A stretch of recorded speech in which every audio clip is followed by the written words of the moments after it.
স্ত্রীকে হাসুয়া দিয়ে কুপিয়ে খুন করার অভিযোগ উঠল স্বামীর বিরুদ্ধে। ঘটনায় তীব্র চাঞ্চল্য ছড়িয়েছে এলাকায়। ঘটনাটি ঘটেছে সোমবার সুতি থানার অন্তর্গত আহিরন মাঠপাড়ায়। এই ঘটনাকে কেন্দ্র করে মৃত্যু হয়েছে এক গৃহবধূর। মৃত এই গৃহবধূর নাম রেশমি বিবি, বয়স 23। গৃহবধূর 3 সন্তান রয়েছে। অভিযুক্ত স্বামীর নাম মসিবুল শেখ। সন্তানের সামনে এই ঘটনাটি ঘটিয়েছে এমনই অভিযোগে মৃত রেশমি বিবির দিদির। ঘটনার সূত্রে মৃত রেশমি বিবির বড় সন্তান শাকিরুল শেখ জানিয়েছেন, আব্বা বিদেশে থাকে, অনেক রাত্রি করে গতকালকে বাড়ি এসেছিল। তারপর শুরু হয় নানান রকম অত্যাচার। চোখের সামনে মাকে কুপিয়ে খুন করা হয়। চিৎকার করলে তাদেরকে মেরে ফেলার হুমকি দেয় অভিযুক্ত মসিবুল। তারপরে বাড়ি থেকে বেরিয়ে যান তিনি। মৃত রেশমি বিবির দিদি নুরবানু বিবি জানিয়েছেন, বাচ্চাদের মুখ থেকে শোনা কথা, গত 3 মাস থেকে ঝামেলা চলছে ফোনে। পরবেও বাড়ি আসেনি মসিবুল। ভিন রাজ্য থেকে টাকা পয়সা পাঠাতো না মসিবুল। বিড়ি বেঁধে 3 সন্তানকে নিয়ে কষ্টে দিন যাপন করছিল রেশমি। সকালবেলায় বাচ্চাদের কান্নার আওয়াজ পেয়ে আমরা ছুটে যাই। ঘটনাস্থলে গিয়ে দেখি খুন করা হয়েছে আমার বোনকে। স্থানীয়দের দাবি, মাকে হারিয়ে অনাথ হয়ে গেছে 3 ছোট ছোট বাচ্চা। অভিযুক্ত মসিবুলের বিচার চাই। তারই কারণে আজকেই পরিবারটা রাস্তায় বসে গেল। ঘটনাস্থলে এসে পৌঁছেছে আহিরন ফাঁড়ির পুলিশ। আমরা জানি না, এবার সকালবেলায় শোনা যাচ্ছে, বাড়িতে ঘুমিয়েছিলাম, সকালবেলায় শোনা যাচ্ছে যে মার্ডার হয়ে গেছে। আচ্ছা, মার্ডার করে গেছে ওর বাবা, মেয়েটার স্বামী। ও আসে না অনেক দিন থেকে, বাড়ি থেকে পরবেও আসেনি, কোনো সময় আসেনি।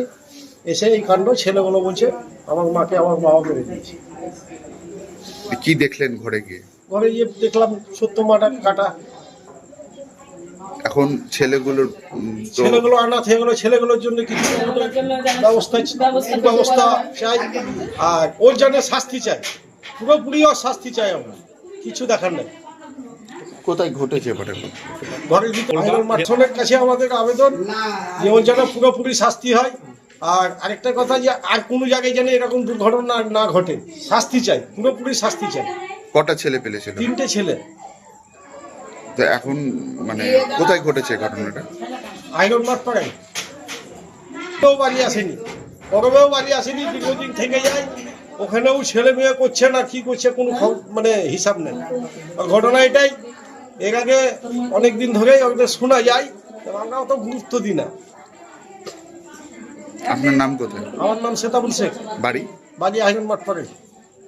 পুরো ঘটনা মানে ওই বিদেশ থেকে ভালোভাবে বাড়ি আসতো না, বিদেশ থেকে ভালোভাবে বাড়ি আসতো না। ফোনের মাধ্যমে ফোনে নাকি ঝগড়াঝাটি হতো। এরা ছেলে এগুলো আমার কাছে যেত, বলতো যে বাবা ঝগড়া করছে, বাবা ফোন করছে, ঝগড়া করছে মাকে। তো আজকের ঘটনা যে ঝগড়াঝাটি সে যা হয়েছে হয়েছে। আজকে মানে কেউই জানে না যে বাড়ি আসবে বা বাড়ি এসেছে, বাইরে থাকে। হঠাৎ করে এসছে, সকালে সব আমরা ঘুমিয়ে টুমিয়ে আছি, সকালে এরা সব কান্নাকাটি করছে, বলছে মাকে কেটে ফেলে দিয়েছে। আমরা আসতে দেখছি যে এরকম। কার যে করেছে এটা? ওর নাম মসিবুল শেখ। এটা কোথায় হয়েছে? এটা আহিরন মাঠপাড়া, ফুটানি মোড়ের কাছে, মেয়েটার নাম? মসজিদের পাশে। মেয়েটার নাম রেশমি বিবি, আমার বোন। আপনার নিজের বোন? হ্যাঁ। আর কটা ছেলে পেলে আছে? 3টে ছেলে আছে। কি চাইছেন এখন শেষমেশ আপনারা?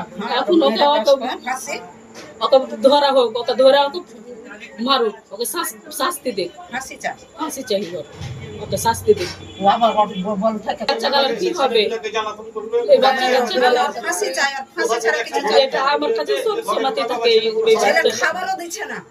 বিদেশ থেকে ঠিকঠাক ভাবে বাড়ি আসে না, ফোন করে, ফোনের মধ্যে কি হয় না হয়, এরা গিয়ে বলবে যে মাসি ঝগড়া করছে, বাবা ঝগড়া করছে। কিসের লেগে ঝগড়া করছে জানি না, কিসের লেগে আমার সঙ্গে ঝগড়া করছে। সকালবেলায় তাহলে এসে দেখলেন আপনার? হ্যাঁ, জানি না, বাড়ি আমার ওই দিকে একটু সাইডে। আচ্ছা, তো আওয়াজ চিল্লামিল্লি আওয়াজ পাচ্ছি, বাচ্চা কান্নাকাটির আওয়াজ পাচ্ছি। তখন আসছি বের হয়ে। এখন শাস্তি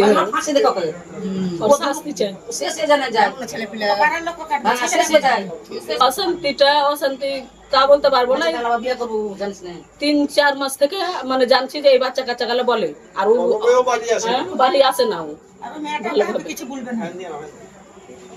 আপনার নাম কি? নুরবানু বিবি। বাড়ি কোথায় আপনার? বাড়ি আমার এখানে। কোন গ্রামে? আহিরন মাঠপাড়া, মসজিদের পাশে।